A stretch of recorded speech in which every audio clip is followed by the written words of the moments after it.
Hi everyone. In chapter 19 of his treatise, Der vollkommene Kapellmeister, Johann Mattheson states that a student of music and composition should endeavour earnestly to work, if not with 6 or more, at least with 5 voices.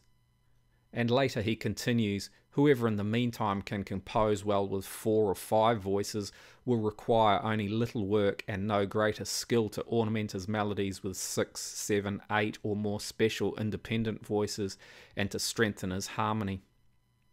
He then adds the fewer voices one uses, the more precisely everything must be observed, and vice versa. In other words, Matheson indicates that although writing with more parts adds difficulties which are not present when writing for fewer, because of an increase in parts, other aspects are made less difficult, such as the need to always avoid hidden consecutives, which may be less noticeable in thicker textures. As always, this comment should not be taken as an excuse for tolerating bad part writing, but rather as encouragement that thicker textures may not be as difficult as first imagined, and the benefits gained from practice in writing works of 4 or 5 parts will assist with writing works of any number of parts.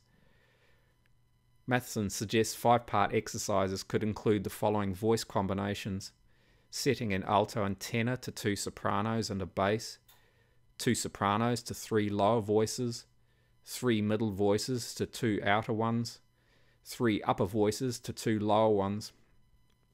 He then suggests these exercises may be written in a particular style, such as the French overture, which normally has 5 parts. Although Matheson gives little advice on the actual writing of the parts, he does say that the doubling of the major third cannot and must not always be avoided in 4-voice, much less 5-voice pieces, for the more voices there are, the more freedom there is in such things, a comment which echoes his earlier statement. Matheson includes several given openings with the suggested part combinations to be used.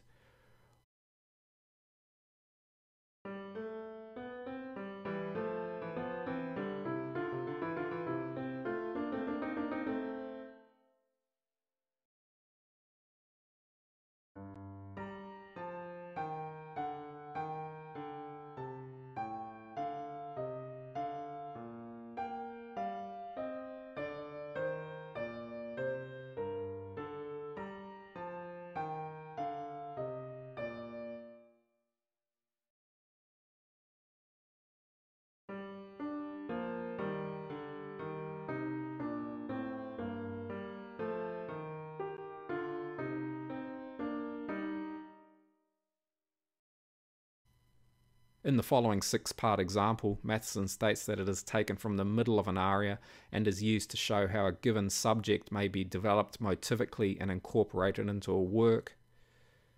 The dots on the upper staves shows Matheson's suggestions for where these parts should be included. Several of these indications, however, and some of the accompanying parts are a little unclear, and the following example is my interpretation.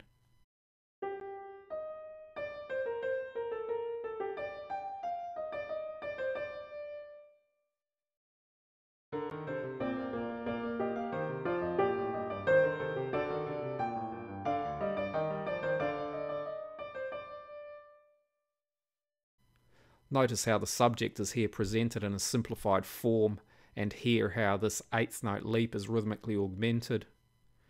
The melodic contours of the suggested parts also include characteristic features of the subject. For example, here again the leap of a 4th is rhythmically augmented before proceeding as in the subject with the 8th note, 16th note combinations. I hope you found this useful. Thanks for watching. See you next time.